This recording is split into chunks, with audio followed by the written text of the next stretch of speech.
আসসালামু আলাইকুম সবাইকে। চলে এসেছি লাউ গাছের একটা ছোট্ট ভিডিও আপনাদের সাথে শেয়ার করার জন্য। আশা করি আপনাদের কাছে আমার আজকের ভিডিওটি ভালো লাগবে। আপনারা যেখান থেকে আমার আজকের ভিডিওটি দেখছেন, আপনারা অনেক ভালো আছেন। আলহামদুলিল্লাহ আমিও ভালো আছি আপনাদের সকলের দোয়ায়।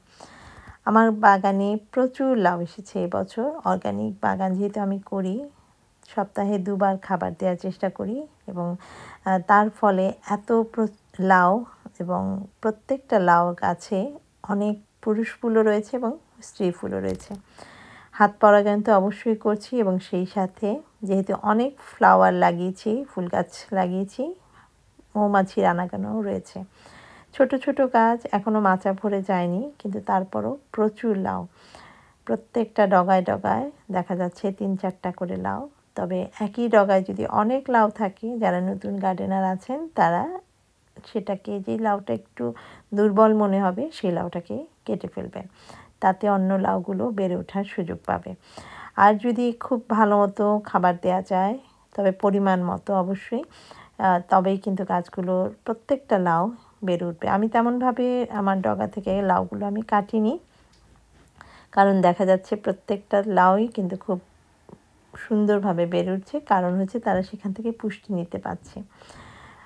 সপ্তাহে ২ বার আমি যে সারগুলো ব্যবহার করি, রান্নাঘরের সবজির খোসার পচানো পানিগুলোই আমার একমাত্র সার। সেই সাথে অ্যাপসাম সল্ট এবং ডিমের খোসা, কলার খোসা ভেজানো পানি, মাঝে মাঝে কলার খোসাটাকে একেবারে পচিয়ে লাউ গাছের গোড়ার পাশে মাটি দিয়ে আবার ঢেকে দিই।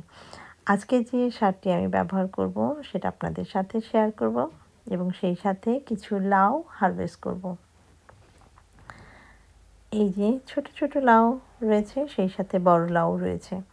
এখান থেকে বড় লাউগুলো কিছুটা হারভেস্ট করে নিতে হবে। তবে একটা লাউ আমি রেখে দেব, যেটা কিনা বীজ সংগ্রহের জন্য।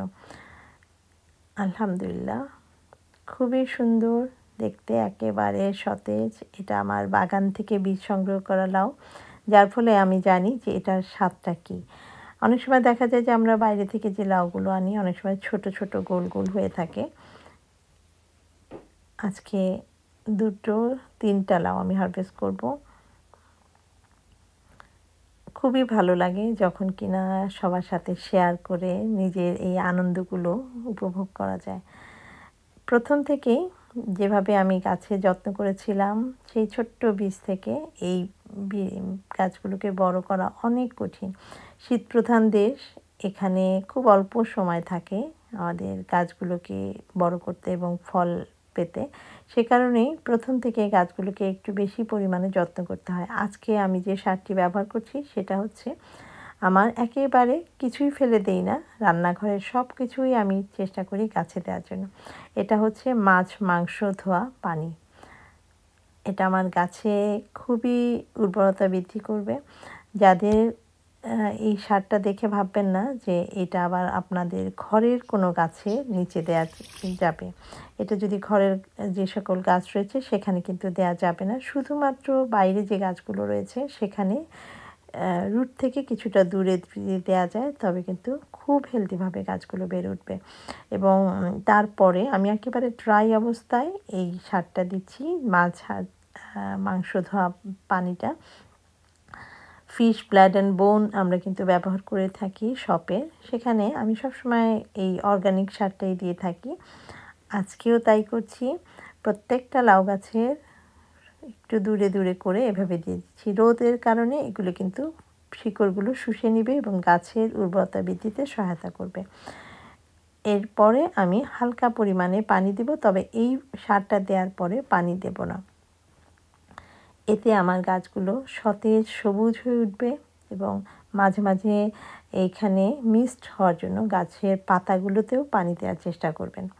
তবে কিন্তু গাছের পাতাগুলো সতেজ থাকবে। অনেকটা আমরাও যেমন গরমের মধ্যে শাওয়ার করলে আমাদের ভালো লাগে, সতেজতা আসে, ঠিক তেমনিভাবে গাছগুলোর কিন্তু নিচের শিকড়ে যেমন পানি চাই, তেমনিভাবে পাতাগুলোকে ধুয়ে দিলে খুবই হেলদিভাবে গাছগুলো বেড়ে ওঠে। আলহামদুলিল্লাহ এর ফলে যেটা হয়, প্রতিদিন নতুন নতুন ফুল ফল আসা শুরু করে।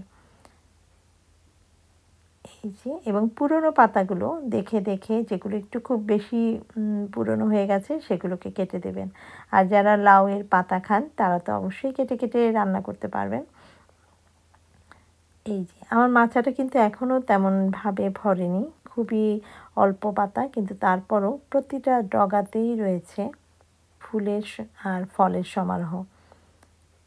খুবই ভালো লাগে যারা লাউ খেতে পছন্দ করেন, এবং যারা নতুন বাগানি আছেন তারা যদি ছোট ছোট টিপসগুলি ফলো করেন তবে কিন্তু আপনার বাগানেও প্রচুর লাউ আসবে। এই ছিল আমার ছোট্ট একটা ভিডিও আপনাদের সাথে শেয়ার করলাম। আশা করি ভালো লাগবে। ভালো লাগলে প্লিজ চ্যানেলটি সাবস্ক্রাইব করবেন, লাইকস, কমেন্ট, শেয়ার করতে ভুলবেন না। Thanks for watching. Allah Hafiz.